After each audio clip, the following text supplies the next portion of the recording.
have the great privilege of having with us a founder member, Professor David Magnusson. He was the first vice president, and he has been with academia longer than I think anybody else in Sweden. Thank you for coming today, David. I really am glad that you spoke with me. I would like, before discussing academia and its founding vision, for you to tell a little about your background, where you come from, what were the important influences on your career? I was born at a small farm in the southern highlands of Sweden, in Småland.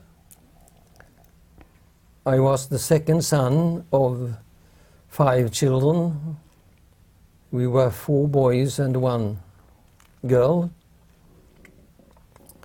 And what has meant much for myself, not only in my private life but also in my research, is the way we lived and worked at the farm. We produced everything that we need for food and for living. My parents were old-type religious, and we always worked together. And what has been very important for my whole life, or for my attitude towards myself and my own place in the world and towards the society, is the way we worked. It was what decided what we are going to do. What we had to do was nature itself, if it was spring or summer or winter time. What we could decide was how we did it. And we always worked together. Our father never ordered us to do things. Nature itself told us what should be done. We never quarreled about who should do it. And I remember afterwards, long time afterwards, and I think that has a very strong significance, that my father never said thank you. Since we did things together, Yes. we were equally important as he was. You knew what was expected of you. Yes, Yes. and what was important was what should be done. Yes, yes. And that has stamped my own life, my private life and my leisure time activities, and of course my whole professional life. Whatever, Yes. when I have the possibility to choose between tasks that I have been offered or asked,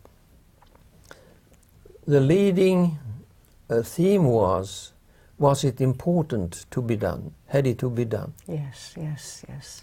And when I was asked 3 or 4 years ago in an interview that I made for the SRCD archive in the US, I was asked, have you reached all your goals in life?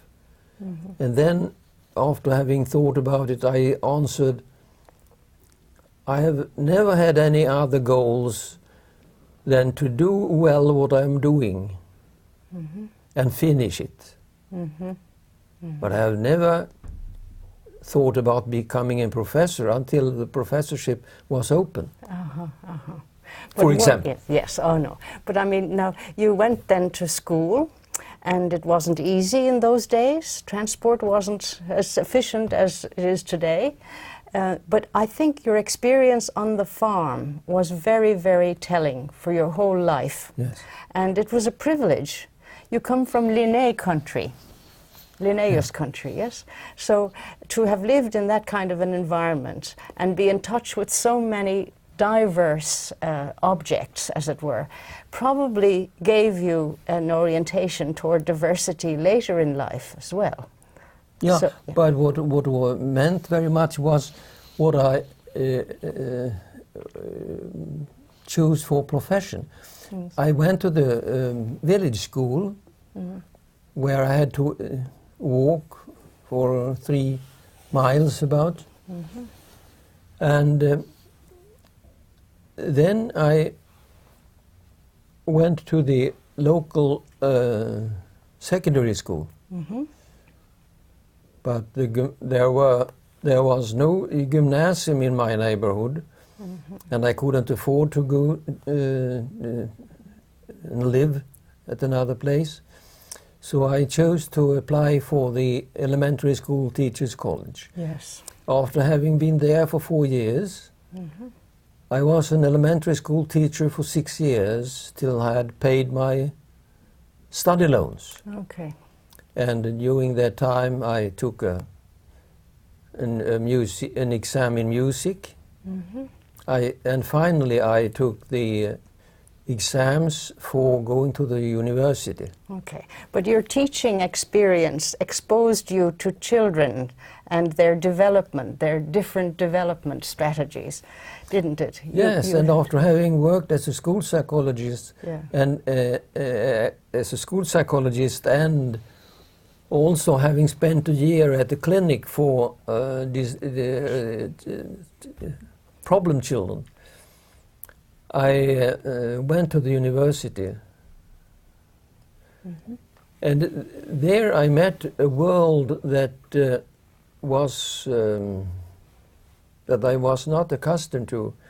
I think since I thought that the university was a place where people were free to think, prepared to be open for other ideas, and I came into a department that was dominated by behavioristic ideas, and it was a favor if you had a degree in mathematics.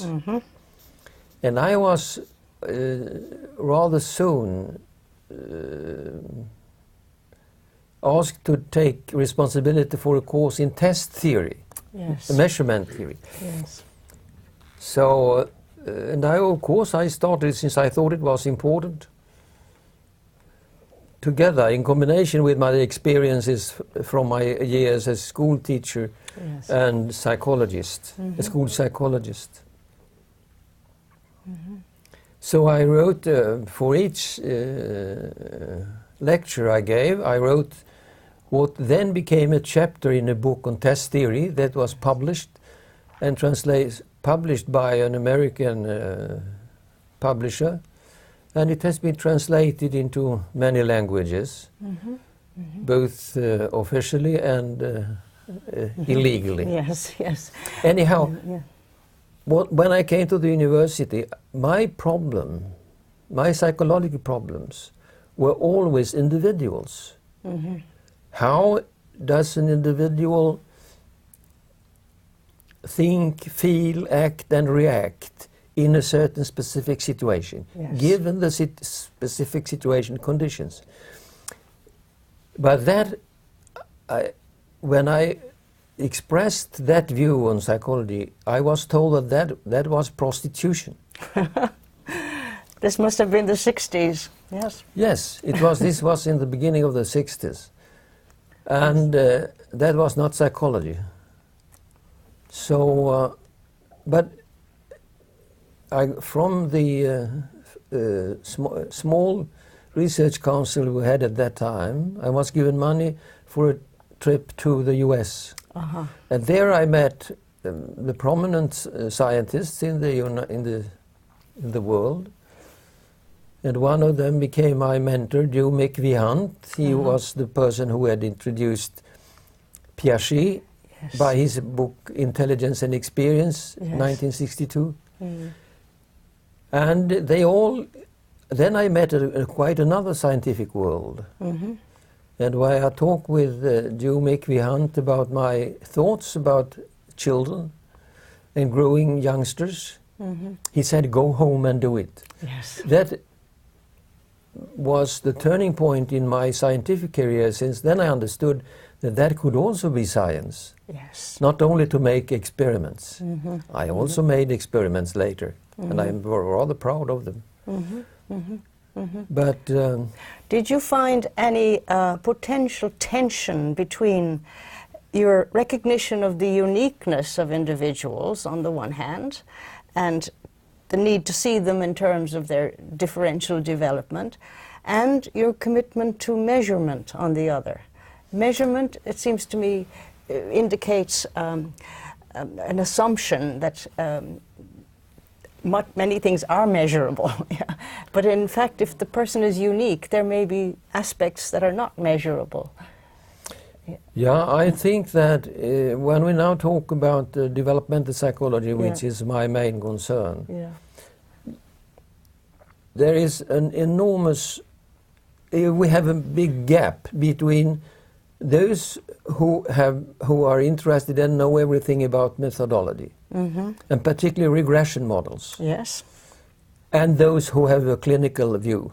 Yes. And they don't know each other, that they don't speak to each other. I spent a couple of years for really working with measurement models. And my present view, it was very well expressed in a review of a new book in philosophy, published in New Yorker, sometimes in the beginning of the 80s. The reviewer said about this new book, it is with this philosopher as it is with the stars. They are certainly very high up, but they give very little light. And nowadays, I think that I know what's going on in the development of regression models. Nowadays, I say that for myself, that what we have done and what those interested in regression models have done is that they have built enormous, beautiful cathedrals of theoretical models. But it is with the regression models and these cathedrals, as it is with the cathedral in Barcelona by the well-known Spanish architect. It is beautiful and it's built to honor God, but it's not useful for its purpose. No worshippers. It's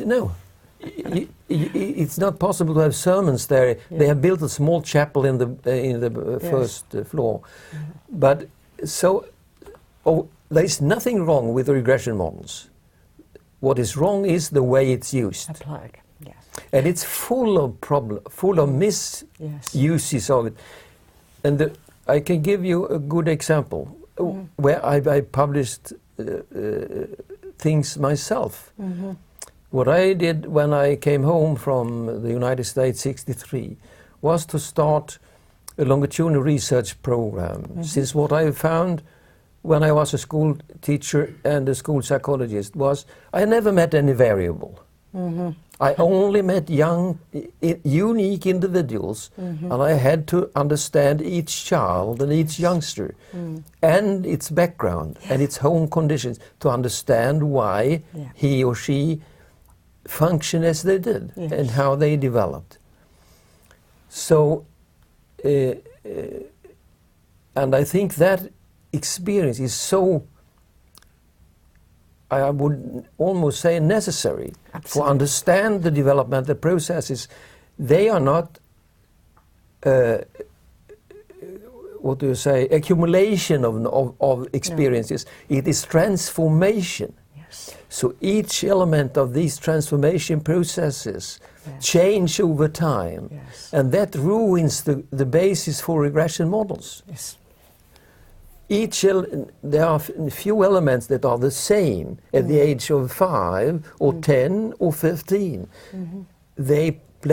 Each element plays different roles in the total process of a growing organism. Yes, yes. But still, for example, now I came home, I started longitudinal program. It was internationally evaluated in 1990, and the evaluation was published in Contemporary Psychology. There it said, the Magnusson program may both theoretical and empirically, the most important longitudinal research of this century. Oh, marvelous, yes. But anyhow, this is to my background. Now I can go on for a long time. I stop there. But I think it's really important that the experience of diversity and individuals in their context is somehow very, very close to Linné's Skånska Resa, for example. Yeah. Everything he wrote about there had to be placed in its context, and it's temporal and spatial. So I think your development theory is something that gathers a lot of insights along those lines and puts it into a theoretical framework, which is, I think, absolutely excellent. So I just wonder if that isn't continued in your work with Academia Europea and European Science Foundation, because in a way the members are in the countries can be seen almost as individuals with their individual traditions, and what you're trying to bring together is a collaboration of diverse members, respecting the integrity of each, but at the same time seeing a European project. Would you like to speak a little about your work with academia, and even before that, I think, ESF? Yeah, I became rather soon a member of the newly organized Social Science Research Council in Sweden from 1970. 1977 it was combined or merged with the Research Council for Humanities into one for social sciences and humanities. I became the Swedish member of the Council of European Science Foundation. And after one period I became vice president there. And there I started something that has to do with European networks. Yes. And perhaps I should say a few words. I think, yes, because that was very much a Swedish idea. Yeah, it was. Yeah. In September 1984, there was a meeting with the Ministers of Science and Education in Paris, the 4th or 5th or 6th of September 84. And there, they were politicians. They discussed the importance of science in the development of European issues. But they concluded, wisely enough, that they could not solve that problem, that they should not deal with that as politicians. They handed it over officially to European Science Foundation. So ESF asked all members of the Western Europe, the science ministries, to come up with suggestions for networks at the European level. And I was asked to write a proposal from Sweden, since I then had worked myself. So it was also in my self-interest that I suggested a European network for longitudinal research on individual development. Yes. I wrote a proposal for the Swedish government, who sent it in, took it, accepted it, and sent it, and it was chosen for to be established immediately. And then Arnold Bergen was chairman of a small committee of European Science Foundation to look at these at these networks. Yes. And I remember all the discussions we had at that time already. Anyhow, we started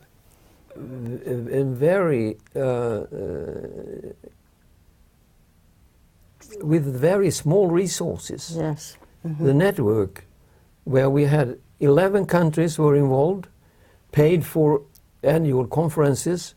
We published. We had 11 symposia and 8 volumes published by Cambridge University Press. Anyhow, during my in 1986 I became vice president, and during till 1989, and during that time I became invited to a conference in Berlin. I don't remember if it was in Berlin or Bonn, since it was at that time when the government of Germany moved from Bonn to Berlin. And then we went on, I think, for 2 days, but it didn't lead to anything else than the general conclusion that what was needed as a complement to already existed was an organization based on individual membership. And that decision was taken in Berlin, is that right? It was not formally, it was expressed over and over again. Yes. But the Germans did not follow it up. Okay. But now I must say that as I remember it, it was the same year, 1986 in December, we were a group of, I think it was 8 people who, but it's easy to correct, was invited by the Royal Society. Yes. And then the first time I met the outspoken idea that about an academy. Yes. And it was still open what it should be called. It was not discussed in terms of academy until at the end of the process. It went on during the whole year 87, and I remember particularly Brian Flowers, who was very active. Arnold Bergen led the meetings. We were financed by Royal Society. We had our meetings at Royal Society. And at the end of that year, we had 87. It was in December 87 or in January 88. I remember the meeting, we had a meeting one day, so the next morning Arnold Bergen started saying, now we must come to a conclusion. We cannot go on like this, only talking about. Yes. And then he asked the small group, shall we stop here and leave it, or shall we take a decision about to make anything concrete? And I remember that it was totally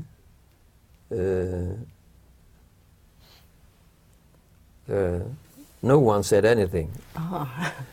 But then I asked for the table, and I said that I would say 2 things. I think that the idea about an organization built on individual membership and excellence, of course, has a strong raison d'être. And second, it is time. Yes. It is timely. Yes, yes. And then Brian Phillips went in and said, and supported the idea. Okay. And no one had any idea against it. Yeah. So then we started the concrete discussion about the establishment of the Academia, and of course the name of it was an issue of much discussion. Yes. Was Siebold involved in getting that name, Academy of Europe? He was at that time, and then I was this long still to the presidency of the European Science Foundation, where Siebold was president, and I was vice president. So at that level, he was not very active. But he did not argue against the start of the Academia Europea. But there was at that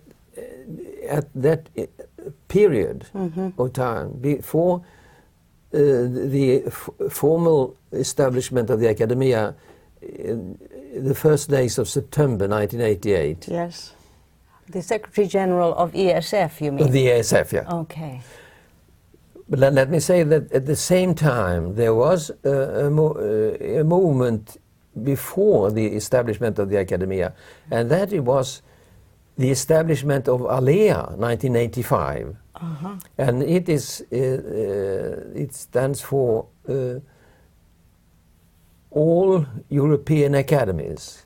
And then we, of course, since there was in the bottom the difference between ESF and the Academia, that the ESF was an organization of organizations, yes, of research councils and academies. Yes. And the Academia was an organization of individuals, yes, individual members. Yes. And then we had a meeting with Seibold and with the Secretary General of ESF, and van Lieshout, who was in the same way as I was, Vice President still of ESF. ESF, Yes. and also a Vice President of the new Academia. Right, yeah. And then we came to an agreement about differences of goals and tasks. And then we had a meeting each year between the Vice President and Vice Presidents. That was as long as I was active in the Academia. That since 1989 at the annual Congress with the ESF, I left. I had been appointed, suggested for another new period, but I wanted to spend my time more with the Academia, since I saw the assets it could and the contributions it could give to Europe. Yes, yes. So now, that meeting in '84, Yeah. where the proposal of networks was suggested. No, it was, as far as I understood, and I got, since Sweden was represented there, it was by a person I know very well, Kerstin Niblaeus, and she substituted the Minister of Science, Ingvar Carlsson. Okay. And he was the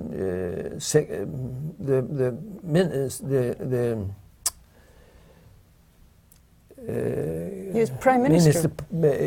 But anyhow, Kerstin Niblaeus was there, Okay. and played the role of a Minister of Science from Sweden.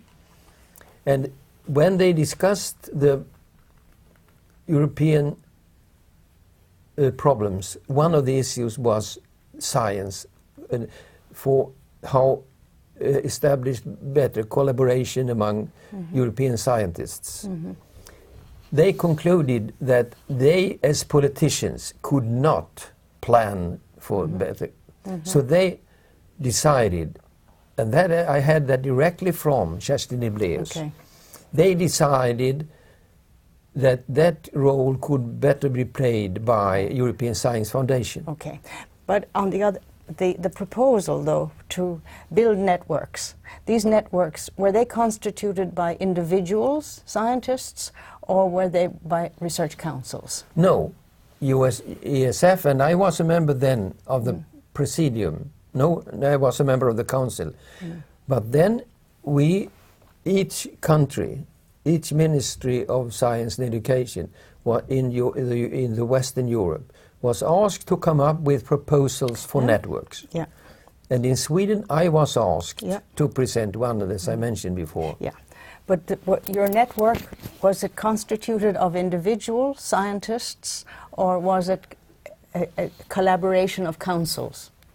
It was not collaboration of councils. No. So in a way, the seeds of what I'm trying to get at is the seeds of the idea of an academy based on individual memberships could be traced perhaps to that idea of the successful networks. I have never seen that connection about ideas, but rather it was a very cost-effective way of ESF to work. Yes. So, as I mentioned to Dan Brännström, I don't believe in the arguments for the European Research Council. I have not been involved in these discussions very much, but as far as I understand it, ESF had a very cost-effective way of handling initiatives of individual scientists in Europe. Okay, so it wasn't just exclusively... So I don't understand the role of the but that's my role here, to have an opinion about the European Research Council. Yes. But ESF had, as I said, a very cost-effective way, so that if 2 or 3 or 4 scientists in Europe wanted to work together, they asked their research councils that asked ESF to take the administrative role of coordinator. Yes, yeah. And the best example is when I came into ESF, then ESF had taken the role of administrator of GeoTraverse. It was on the development of the European continent from the North Pole to Rome. Yes. And national programs were then going on, but then they were coordinated by a small office that ESF organized in Rome. And it was the most cost-effective network way of collaboration that I have seen. And I can't see any more effective. Yeah. But to return to academia, since you probably are the best living source of insight into what the grounding visions were, could you repeat a little of what those visions were and how well they have been pursued over the years? Yeah, what I argued from the beginning, and what I have argued for the Swedish National Royal Academy for Sciences, is that the role of an academy is not to form another part of the research world as is already filled by research councils and other research organizations. It must, and I argue for the academia, to find its niche and not to substitute for other research councils. So, and in the beginning of the academia, in the work in the council, and actually I wrote the proposal that I don't know. I talked of course with Arnold Bergen about it. Then I wrote it down and suggested that our task as a new organization at the European level was to identify what was a common European problem. And after having discussed with people in different disciplines, I suggested 2 areas, two domains of problems that could be, that already were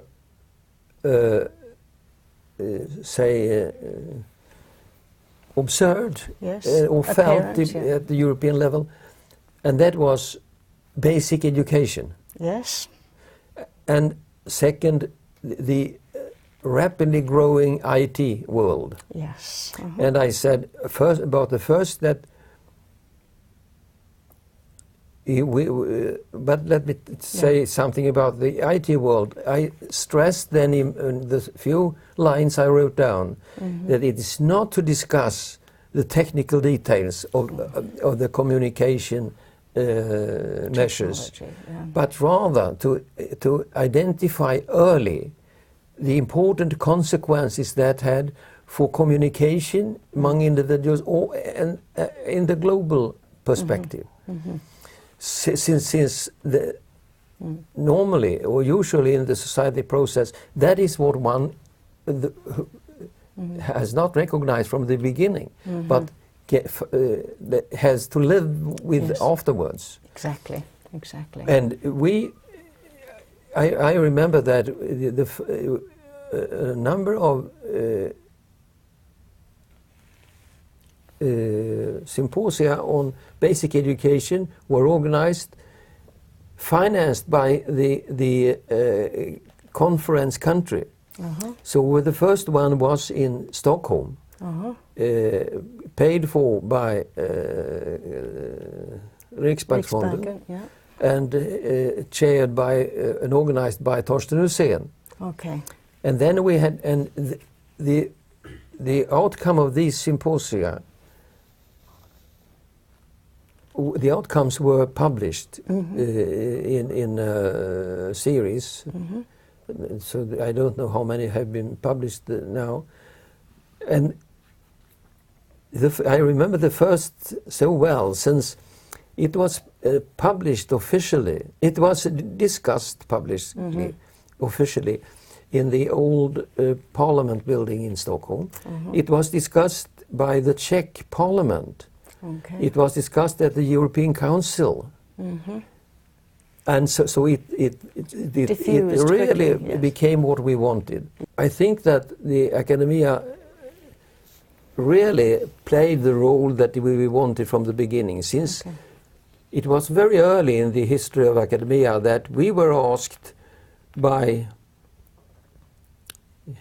it was still EG, I think, to come up with a state-of-the-art report on DNA research. Yes. Since it was at the time when that research grew very rapidly. Yes. So they in Brussels they wanted the state-of-the-art report. Yes, yes. And within a few months, within a very short period of time, we had formed a group of 5 very prominent scientists from different countries in Europe, the best we could find.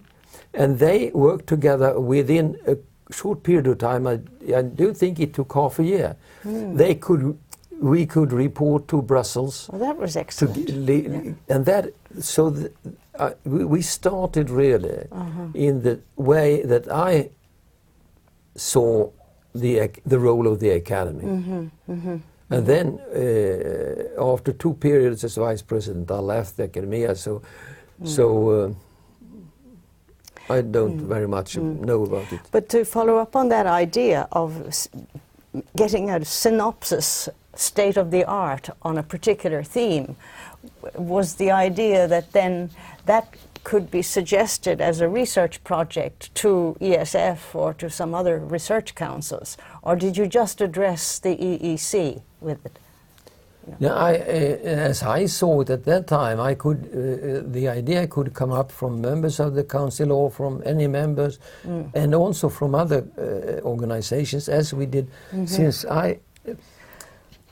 when we discussed the role,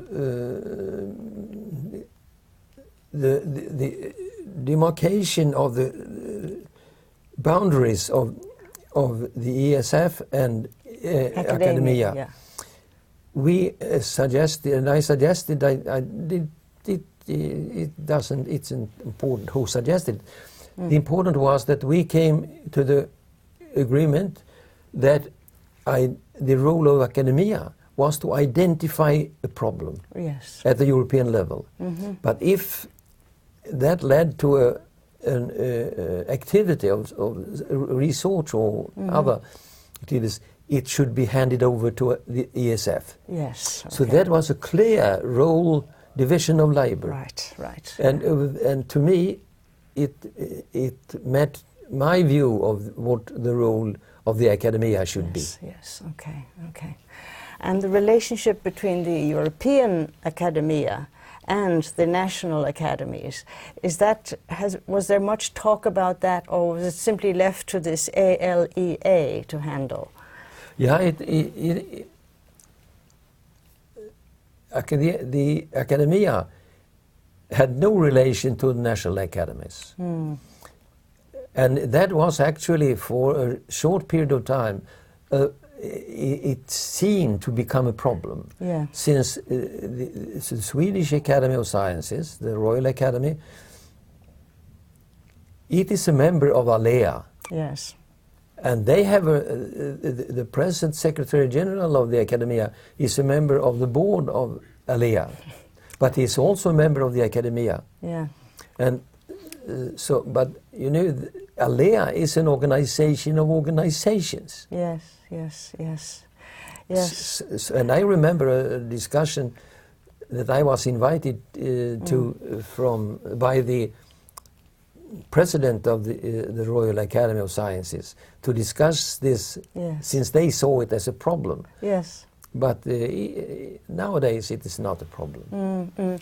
Because the national academies, are they not constituted by individual membership? They are all, those I know about. They are based on, but then we did not want to become something that a new administrative body for all national academies. Right, right, right. But what I hope, and okay.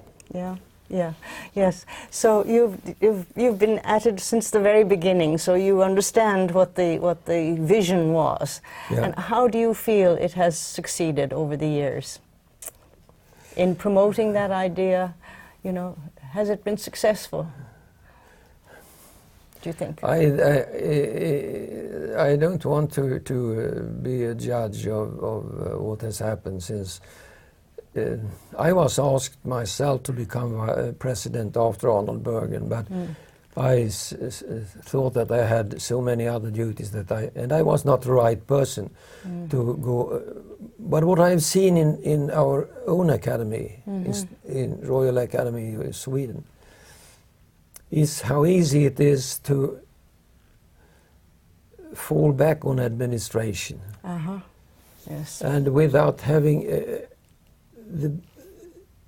this in mind, that our role is not the same as to work in at least my view was not from the beginning to work in the scientific world, so to say, but it was rather to identify problems in the society and cultures at that level, problems that could be investigated by the scientific world. Yeah. Okay. So it was not an inward activity, but rather an outward from. Yes. Okay. But I don't know. I don't know if anyone is arguing that way in the council. Yes, I think that there is an internal communication issue between the different subject area groups. I'm not sure they're in touch with each other. So hopefully discussions like this, when they reach the section heads, could be catalysts for discussion among the subject area groups. They're very unevenly spread, it seems to me. And the other challenge that I see, and it came to the fore when I asked who is a member of Academia Europea from my country, for example, and I invited them all to lunch. And I had never met most of them before. Most of them all come from the same place. They know each other, but not those of us who don't belong, say, to Trinity College. So what I wonder is whether in countries like Sweden, with its long tradition of scientific orientation, whether the Swedish members of Academia Europea ever meet to discuss these issues. No, and in my view, there is no reason why they should. No. Since this Academia, in my mind, cannot meet the demands of an academy at the European level if it does not very clearly identify their role, their niche. And that is to find, to me, to define very clearly what is a European issue, an issue that must be solved at the European level. Yes. And I remember now something I learned from Chairman Mao's writing during the students' revolutions. I was a new professor at that time, And most of my colleagues became very afraid of the big meetings. Yes. And with my background, I sat with them. But then I understood that if I should have, I found that their critics of the university system was well. Yeah, founded. They knew exactly the problem, or they formulated themselves well about the problems, but their solutions had no contact with reality. Off the wall. But in order to be able to speak with them, to talk with them, Yes. I had to be at least as well read with Chairman Mao as they were. Okay. And in one of his essays, Chairman Mao said, the necessary condition for success in political and administrative decisions is that one makes a clear and careful analysis of the reality that you want to work in. Yes. And too many scientists in social sciences, for example, don't understand that. They started with a piecemeal theory or a method. It's not all, of course. The world is not zero or ones. It is all these combinations. But I think that I try to learn to teach my students that they must always go back, start with an analysis of the phenomena they want to understand. Yes. And start from that and match methods to the characteristic of the family, of the phenomena. Yeah, yeah. He also said, in any problem situation, having done this homework, to look for what the greatest contradiction is. Yeah, good. And if we talk about problems at that level, and there I think science, particularly social sciences, miss one of their main tasks. Yes. That there was a Swiss-French philosopher in Geneva in the middle of the 19th century. He wrote a diary that was published after his death. He didn't publish anything during his name was Frédéric Henri Amiel. And he said a very important thing: the most common, frequent and important mistake that decision makers make in the society is that they take for granted that it will be as they decide, only since they have decided. That was profound. Without making that careful analysis that Chairman Mao talked about. Right, exactly. And that you can statement by Amiel, you can see that documented every day almost in political decisions and on education, for example. Yes, exactly. And the constant need to keep rewriting our textbooks and so on. Yeah. Well, David, you have done so much for academia and for all the other institutions where you took a leading role administratively and intellectually, and I think your insights into the origins of Academia Europea will be very inspiring for those of us who will hear this tape. Thank you so much for coming today. Thank you very much. Thank you.